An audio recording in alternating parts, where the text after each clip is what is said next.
Queria abrir a palavra do Senhor hoje com os irmãos. É a passagem que fala sobre o bom samaritano. Vocês já ouviram a parábola do bom samaritano? Como é que é mais ou menos a parábola? Vocês se lembram? Um doutor da lei procurou Jesus e perguntou o que para ele? Que farei para herdar a vida? Que farei para herdar a vida eterna?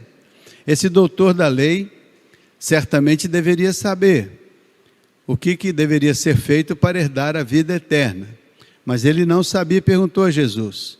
Aí Jesus dá para ele uma série de informações, pergunta para ele algumas coisas. Ele diz assim: eis que um homem intérprete da lei levantou-se no intuito de pôr Jesus à prova e disse-lhe: mestre, que farei para herdar a vida eterna? Então Jesus lhe perguntou: o que está escrito na lei? Como que você interpreta? Então o que Jesus queria dizer para ele? Você é um doutor da lei. O que está escrito na lei? Como é que você interpreta o que está escrito na lei? Para você entender o que é a vida eterna. Então no verso seguinte, ele respondeu a Jesus assim. Coloca aí o verso 27, por favor. Só para vocês acompanharem comigo. Verso 27. 10, 27. Lucas 10, 27. Lucas 10, 27. Pronto. A isto Jesus respondeu: ame o Senhor seu Deus de todo o seu coração, de toda a sua alma, com todas as suas forças e todo o seu entendimento, e ame o seu próximo como a ti mesmo. Então o que Jesus está dizendo para ele? O que está escrito na lei? O que está lá para você cumprir e para você obedecer? Ele mesmo disse, lá está dito, ele respondeu: ame ao Senhor seu Deus de todo o seu coração. Então ame ao Senhor de todo o seu coração. 2, diz lá, e de toda a sua alma. 3, com todas as suas forças e com todo o seu entendimento. Ame o Senhor e ame ao próximo como você ama a você mesmo. Então, quando ele faz essa declaração, olha o que Jesus responde para ele. Veja lá. Então, o próximo, 28. Então Jesus lhe disse: você respondeu corretamente. Faça isso e viverá. Então Jesus está dizendo para ele: como que você vai herdar a vida eterna? Ame ao Senhor de todo o seu coração, ame ao Senhor de toda a intensidade. Diz assim: amarás ao Senhor teu Deus de todo o teu coração, de toda a tua alma, de todas as tuas forças e de todo o entendimento. E além de amar ao Senhor, você vai amar a si mesmo de uma maneira tão especial que você será o padrão do amor para o seu semelhante. Ame o seu semelhante como Deus te ama. E faça essa síntese dentro do seu próprio coração. Assim como Deus me ama, eu também devo me amar, e assim como eu devo me amar, devo amar aos meus semelhantes. Parece fácil isso, não parece fácil? É simples a gente falar isso, né? Ame ao Senhor de todo o seu coração, ame a si mesmo e ame ao seu próximo. É fácil. A dificuldade é a gente experimentar isso no dia a dia. Então, vida eterna, no entendimento de Jesus, tinha esse conteúdo. O conteúdo aqui qual que é? É o amor. Concorda que é o amor? Amarás ao Senhor acima de todas as coisas. Você deve amar-se a si mesmo. E além disso, você deve amar ao próximo como você é capaz de amar-se a si mesmo. Então, muitas vezes, nós não amamos o próximo, não desejamos o bem ao próximo, não construímos uma relação saudável com o próximo, porque nós mesmos estamos prejudicados na nossa autoestima, no nosso próprio amor. Muitas vezes o amor que nós não damos é o amor que nós não temos, porque para dar é preciso ter. Sem ter, você não consegue dar. E se você sente dificuldade em dar, não pense que é um problema de mérito de A ou de B. Pense que esse mérito deveria estar no seu coração. E você não consegue ter isso no seu coração por uma simples razão. Porque isso é um dom de Deus. E quando Deus oferece, Ele espera que você receba. Por isso que ele pergunta, como que eu vou herdar? Não é algo que eu fabrico, não é algo que eu faço, é algo que eu recebo como uma herança, como algo que procede daquele que pode me abençoar, daquele que pode me dar a bênção que eu imagino ser a bênção chamada vida eterna. Então, até aí faz sentido para vocês? Faz sentido? Então pronto, o que ele é chamado a experimentar na sua vida? Ele mesmo disse, mas como que isso vai se tornar verdadeiro na sua vida? Quando isso se tornar verdadeiro na sua vida, o que Jesus está dizendo? Você vai experimentar a vida eterna. Veja o verso seguinte, o que Jesus disse: faz isso e você verá. Vamos lá. Mas ele, querendo justificar-se, perguntou a Jesus, quem é o meu próximo? Ou seja, ao invés dele entender aquilo que ele mesmo tinha falado como doutor da lei, ele vai então agora fazer uma outra pergunta a Jesus, como se ele quisesse justificar. Mas como que eu vou identificar o meu próximo para exercer sobre ele amor? Aí Jesus vai então contar para ele uma história. E nessa história Jesus vai perguntar no final para ele assim, quem você acha que foi o próximo deste homem que está nesta história? Aí ele vai dar uma resposta, e na resposta dele nós vamos entender o que o Senhor Jesus Cristo queria ensinar. Então vamos ver o que o Senhor Jesus conta para ele. Jesus prosseguiu dizendo, olha o que Jesus vai contar para ele. Havia um homem que descia de Jerusalém para Jericó e caiu nas mãos de alguns. Então o homem estava transitando de Jerusalém para Jericó e ele caiu nas mãos de salteadores, nas mãos de ladrões. Ele foi vítima de um assalto. Então a palavra de Jesus diz, alguns ladrões, estes depois de lhe tirar a roupa e lhe causar muitos ferimentos, retiraram-se, deixando-o semi-morto. Então não somente o assaltaram, mas eles o espancaram. E não somente o espancaram, mas o deixaram semi-morto, sofrido. E também eles o abandonaram e foram embora. Não importava para aqueles ladrões as consequências daquela situação. Aquele homem poderia ter morrido caso não houvesse uma atenção, uma ajuda. E veja o que aconteceu então. Olha Jesus contando a história. Por casualidade, um sacerdote estava descendo por aquele mesmo caminho e vendo aquele homem, ele passou de largo. O que o sacerdote fez? O sacerdote olhou para aquele homem, caído ali, e passou de largo. Ou seja, aquele sacerdote não se importou com aquele homem que estava caído na beira do caminho, que tinha sido vítima daquele assalto.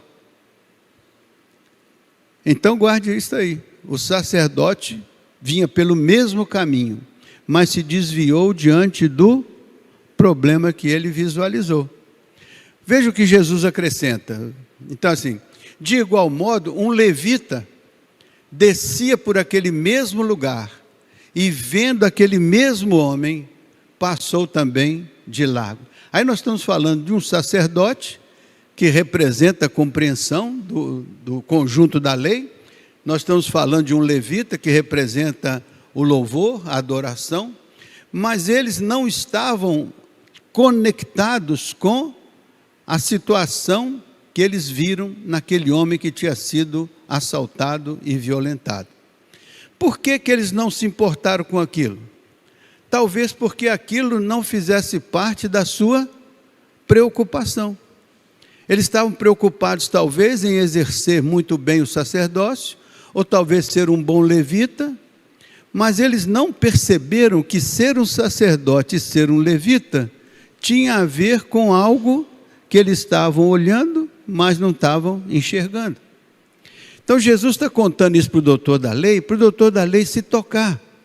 O que é a vida eterna? Porque a vida eterna é o foco desse texto. Aqui esse texto todo está acontecendo porque o homem perguntou: o que farei para herdar a vida eterna? Então Jesus está contando essa história para explicar o que é a vida eterna. Então esse sacerdote e esse levita passaram de largo. Vocês vão entender mais lá na frente, quando Jesus concluir a história, vocês vão entender o que Jesus queria que aquele doutor da lei compreendesse. Então veja o passo seguinte: certo samaritano, então passou o sacerdote, passou o levita, ninguém se importou com aquele homem. Então passa o samaritano, naquele mesmo caminho. Ele passou perto do homem e, vendo o homem, a minha versão diz, ele moveu-se de íntima compaixão, e ali diz, compadeceu-se dele. Qual que é a diferença do sacerdote e do levita para esse samaritano?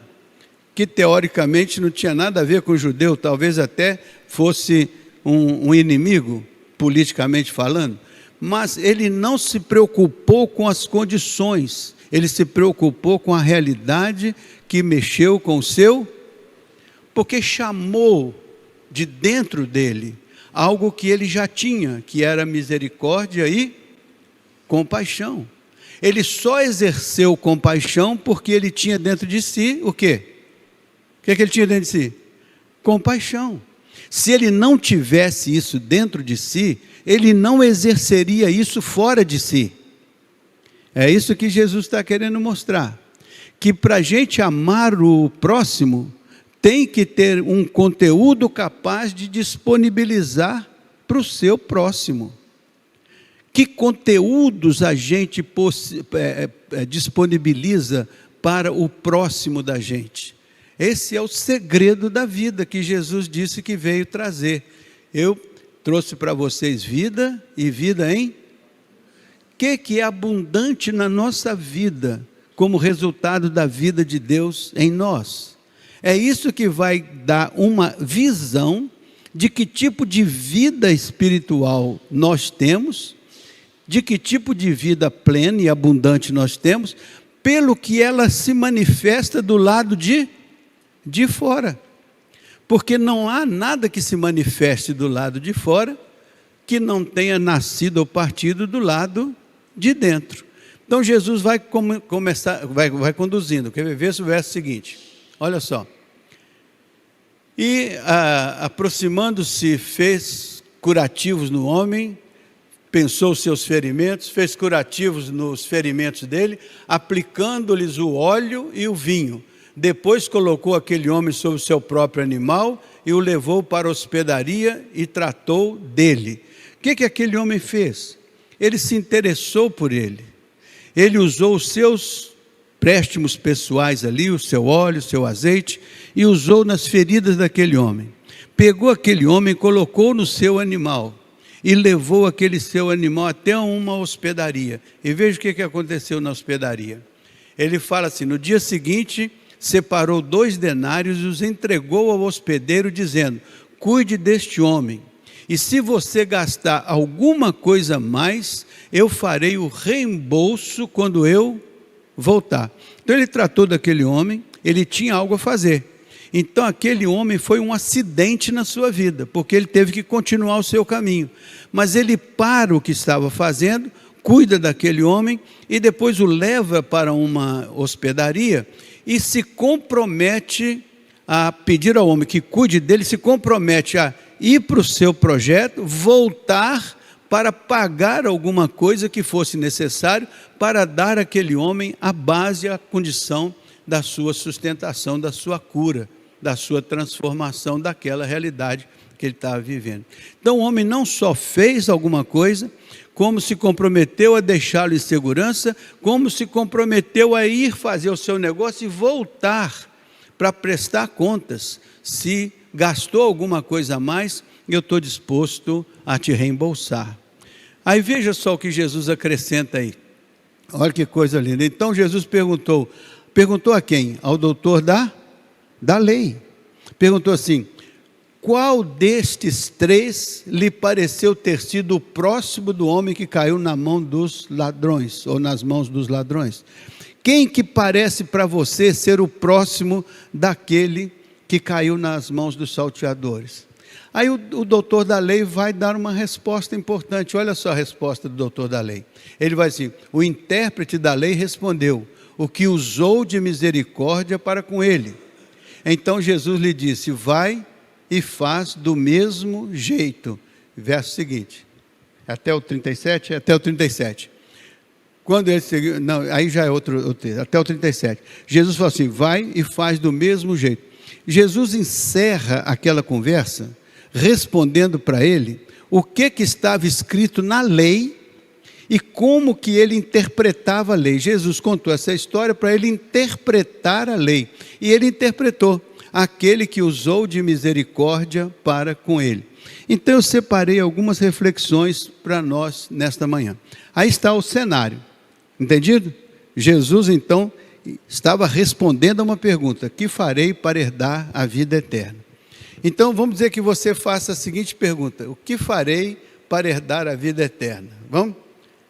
Quem se aventura a fazer para si mesmo essa pergunta, né? O que eu farei para herdar? Não, eu já tenho a vida eterna. Então, que vida eterna é essa que você tem? Como é que ela é? O que ela é? De que maneira é que ela está presente na sua vida? O que é a vida eterna? Veja aí, por favor, João 6, 47, João 6, 47, vê aí para mim, João 6, 47, assim: em verdade vos digo, quem crê em mim, tem a vida eterna. Então Jesus está dizendo que a vida eterna tem que ter um conteúdo de fé, tem que ter um conteúdo de crença. Então a vida eterna pressupõe uma crença. Qual que é a crença?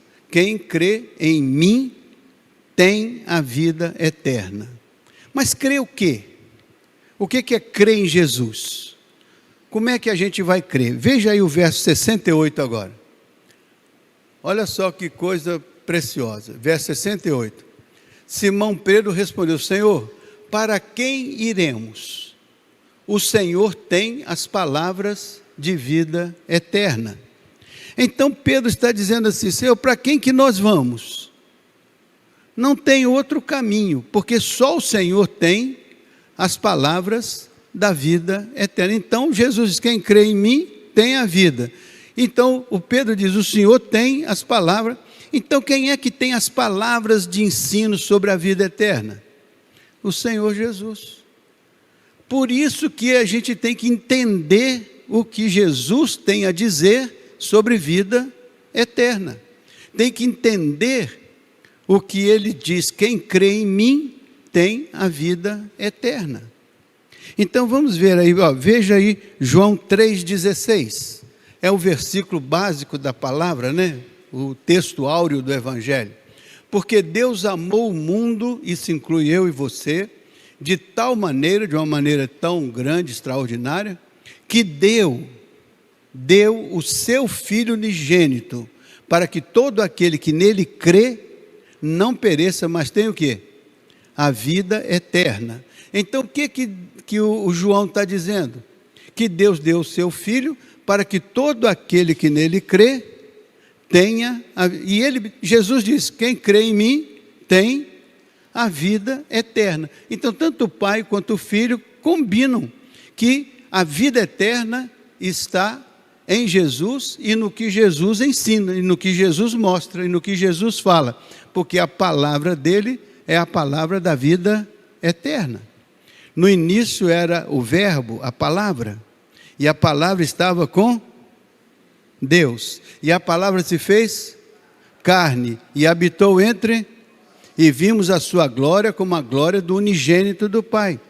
Então, se Deus manda através do seu Filho a palavra, esta palavra é para nos instruir, para nos alertar, para nos ensinar. Por isso que quando Jesus fala com o doutor da lei, e como está escrito na lei, aí ele diz tudo direitinho, tá. Agora assim, como interpretas? Não é só saber como um papagaio sabe repetir uma palavra, mas é interpretar. É entender o propósito de Deus ao enviar sobre nós aquela palavra. Porque a Bíblia diz assim, o Senhor diz assim, eu velo sobre a minha palavra para a cumprir. Então o Senhor cuida da sua palavra. E ele diz assim, eu farei a minha palavra prosperar naquilo para o que eu a enviei. Então quando Deus envia seu Filho Jesus, Ele envia a sua palavra viva. E a palavra de Jesus é a palavra que procede do Pai. Então Ele disse, o que eu falo para vocês é espírito e vida. Eu falo para vocês aquilo que procede do meu Pai. Então tem que entender o que Jesus está dizendo. Tem que compreender o que Ele disse. Aí Ele disse algumas coisas importantes. E vamos ver aqui. Veja João 17:3. Só porque o João está nos ajudando nessa interpretação. E a vida eterna é esta. Agora ao que Jesus está dizendo. E a vida eterna é essa. Que conheçam a Ti, o único Deus verdadeiro, e a Jesus Cristo, a quem?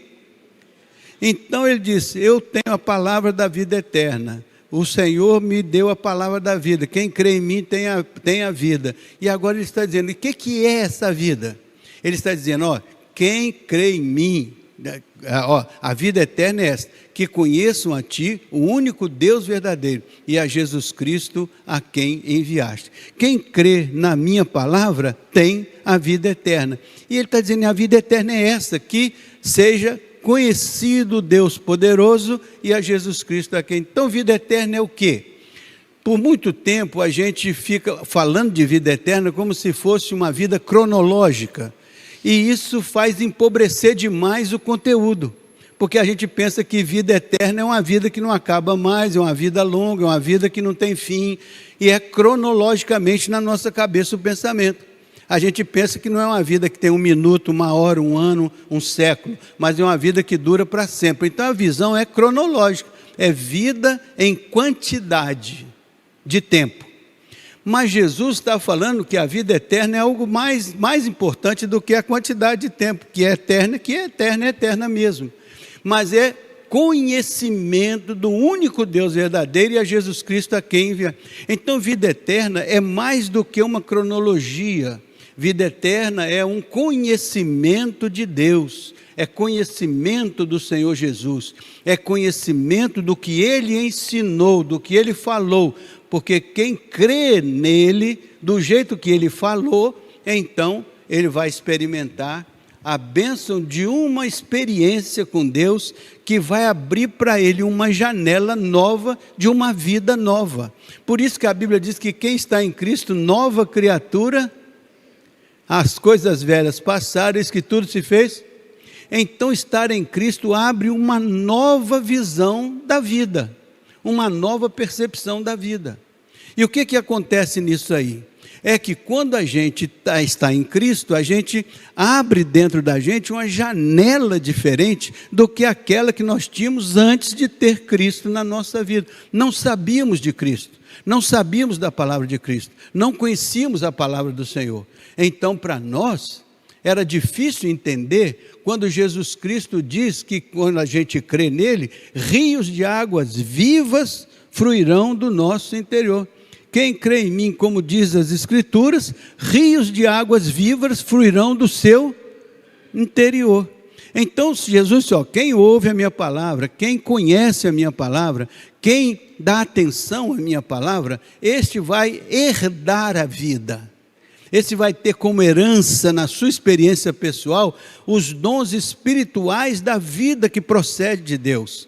Então não é uma vida orgânica e biológica, ele está falando de uma vida que procede de Deus.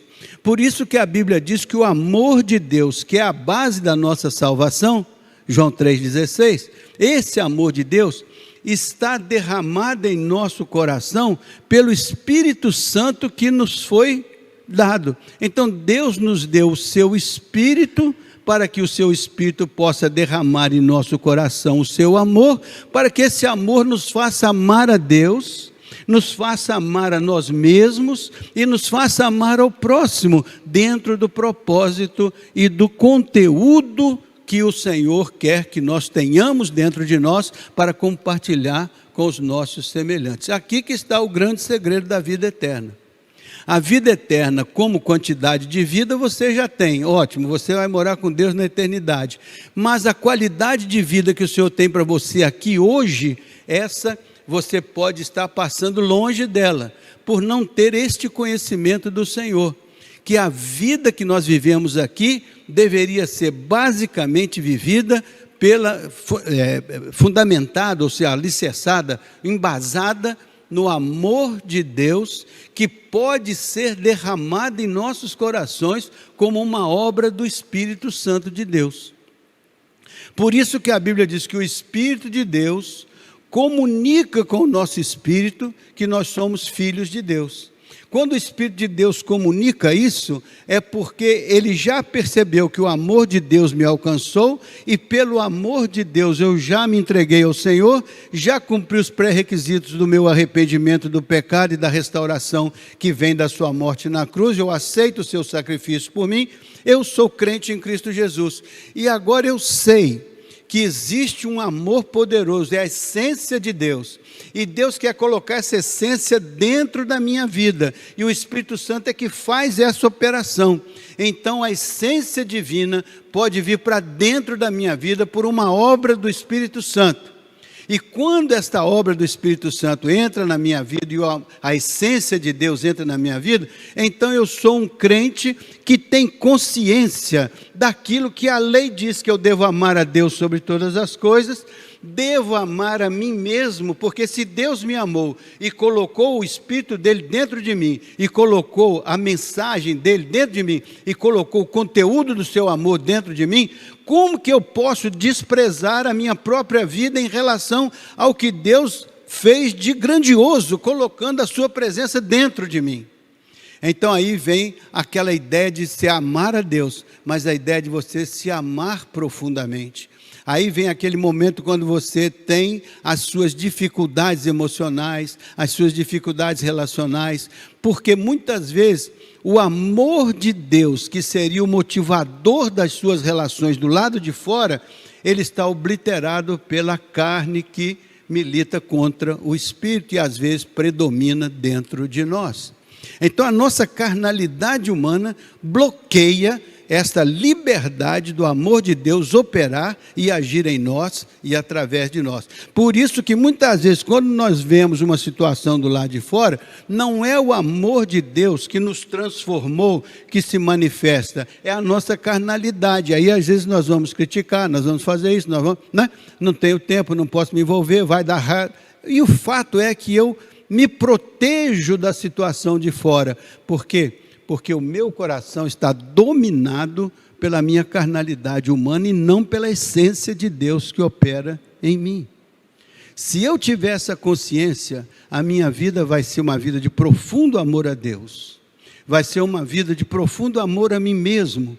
Então vou me olhar no espelho, não vou me achar feio, não vou me achar isso, não vou me achar... Por quê? Porque eu vou me perceber como um vaso cheio do Espírito Santo, como uma pessoa plena do Espírito de Deus, como uma pessoa cujo coração está cheio do amor de Deus. E com a vida dessa qualidade, desse conteúdo, eu vou olhar para a minha vida e vou ter um profundo cuidado com ela. Vou ter uma profunda admiração pela minha própria vida, que é diferente do egoísmo. Gera um agradecimento profundo no coração, porque você enxergou dentro de você a essência de Deus, e você então vai crucificar a carne com suas paixões e desejos, para que prevaleça dentro de você o Espírito do Senhor, derramando e colocando o seu amor divino dentro de nós. Faz sentido isso? Está claro isso? Estou me esforçando para clarear o máximo possível, para que a gente possa entender o que Jesus chamou de vida eterna. Vida eterna é esse Deus eterno dentro de você. Porque se o eterno está dentro de você pelo seu Espírito, a sua vida vai ter fim? Onde? Quando? Os seus restos mortais terão fim, como a Bíblia diz, este corpo mortal, ele se deteriorará.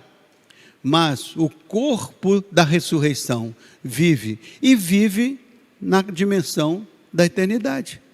Então todos nós passaremos por essa transformação. Mas o que é permanente não é esse corpo mortal. O que é permanente é o que o Espírito de Deus, usando os ensinos da palavra, esclarece na nossa mente e realiza no nosso coração. Então você só pode ser uma pessoa de Deus se Deus estiver na sua vida. Não tem como você ser uma pessoa de Deus sem Deus, porque Deus não força a nossa vida, a entrada na nossa vida. Ele entra na nossa vida quando nós o recebemos, quando nós o acolhemos. Por isso que na Bíblia diz: eis que eu estou à porta e bato. Se alguém ouvir a minha voz e abrir, eu entrarei. Então é preciso ouvir a voz. Jesus diz: quem ouve a minha palavra tem a vida eterna, mas tem que ouvir. E tem que fazer com que isso se torne verdadeiro na experiência pessoal. Não é só saber isso teoricamente, é experimentar isso na vida cotidiana. É quando você olhar no espelho e dizer assim: eu sou uma pessoa muito abençoada, porque o amor de Deus, a essência de Deus está dentro de mim. E quando você olhar para isso e dizer: não tem como eu não me amar, porque Deus me ama, e com o seu amor não tem como eu enxergar as coisas diferentes dentro de mim. Eu tenho que ir mudando e me transformando. Por isso que a Bíblia diz que quando nós colocamos a vida no altar do Senhor, a gente faz essa entrega para experimentar uma transformação da nossa mente sobre nós mesmos. Não é transformar a nossa mente para falar as coisas ou entender o mundo, é para entender a nós mesmos, transformar a nossa mente para a gente perceber que a gente é obra de Deus, que a gente está como um vaso dentro do qual o amor de Deus está derramado. O Espírito Santo está administrando isso, e é tão profundo que a Bíblia diz que o Espírito de Deus produz dentro de nós um fruto. E o fruto do Espírito é alegria, paz, amor, temperança, domínio próprio, e vai por aí afora. E a Bíblia diz que isso é tão poderoso que nem precisa de lei para regulamentar isso. Por causa da essência divina, não tem nada que desacate ou desobrigue as nossas relações pessoais ou que desqualifique.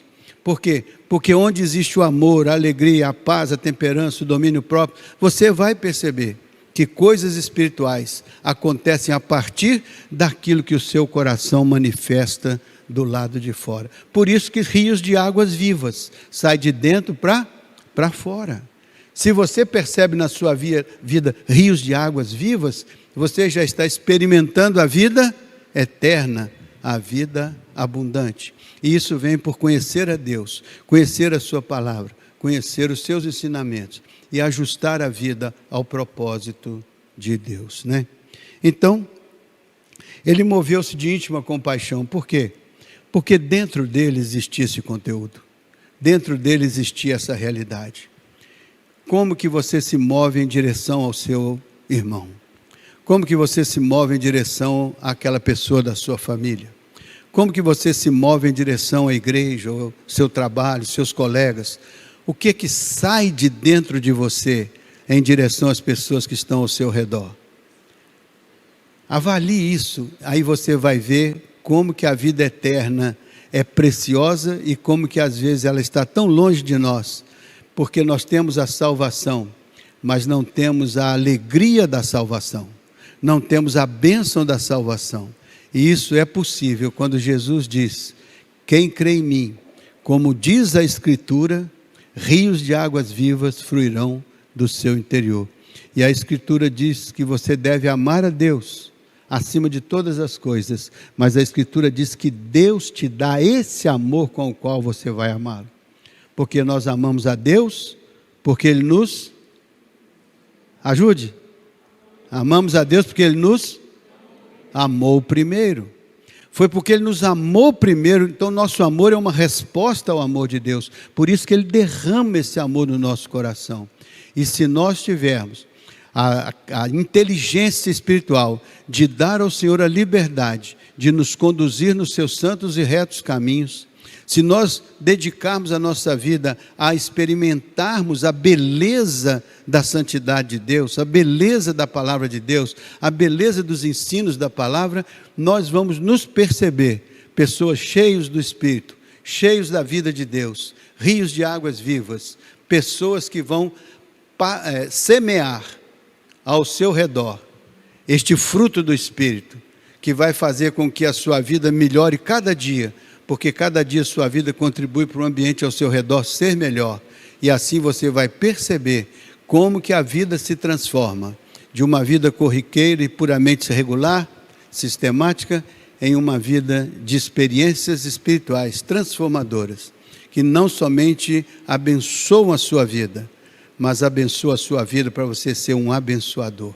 Por isso que a Bíblia diz que eu tenho que amar a Deus sobre todas as coisas, e amar a mim mesmo para que eu seja capaz de amar o outro, com esse amor de Deus que foi derramado em meu coração. Então, o que termino dizendo? A vida eterna é quando nós nos tornamos uma manifestação visível, sincera e verdadeira de Deus no espaço onde nós vivemos. E aí nós vamos ver coisas extraordinárias acontecendo. Porque não vamos ver discussão religiosa, não vamos ver problema, não vamos ver discussão política, vamos ver o amor fluindo, respeitando, cuidando, olhando para aquele que foi violentado pelos assaltantes. Mas ali eu não estava criticando o assaltante, eu estava curando o ferido. Eu estava olhando para o ferido. No mundo você vai ter assaltante de todo jeito. O diabo veio matar, roubar e destruir. Vai ter. Mas você não está no time que discute com o diabo. Você está no time que leva o amor de Deus a acontecer. Onde você está. Porque você é uma pessoa que herdou a vida eterna. Você recebeu de Deus este dom. E este dom é que vai fazer grande diferença. Porque onde você estiver, a bênção de Deus vai estar acompanhando os seus passos. Faz sentido? Acredita nisso? Então o que é a vida eterna? É Deus e você no mundo manifestando este Deus que está na sua vida. E isso vai acontecer. E você vai perceber que muitas vezes a carne vai reivindicar o lugar de Deus, o diabo vai reivindicar o lugar de Deus, as circunstâncias vão reivindicar o lugar de Deus. E se você tiver a sabedoria e fazer como Jesus disse que devia ser feito, você vai perceber que o que está de mais permanente em você não são os seus problemas e as suas dificuldades. O que está mais permanente em você é a vida de Deus, que te leva daqui até a eternidade. Não preocupado com o tempo de anos ou meses ou dias, mas preocupado com a qualidade de vida que o Espírito do Senhor pode fazer nascer no coração de cada um de nós. Aí você vai entender aquela passagem da Bíblia que diz assim: quem está em Cristo, nova criatura é. As coisas velhas já passaram, eis que tudo se fez novo. O Senhor te chama para fazer na sua vida uma novidade de vida, uma experiência nova, o fruto do Espírito, a bênção do amor de Deus, aquilo que vai fazer da sua vida uma bênção tão grande para você mesmo e uma bênção tão grande para todos que vivem ao seu redor. E a igreja vai se beneficiar muito disso. Quando você estiver vivendo a sua igreja e cada um estiver vivendo a sua igreja com este espírito de amor, de semear o amor de Deus, então a comunhão vai ser cada vez mais forte, mais poderosa, né? Senhor, nosso Deus e nosso Pai, nós te agradecemos porque a tua palavra é rica, ela é muito poderosa e ela é eficaz. Pedimos que o Senhor nos ensine a interpretar a tua palavra, a entender a tua palavra, a usufruir os benefícios dos teus ensinos.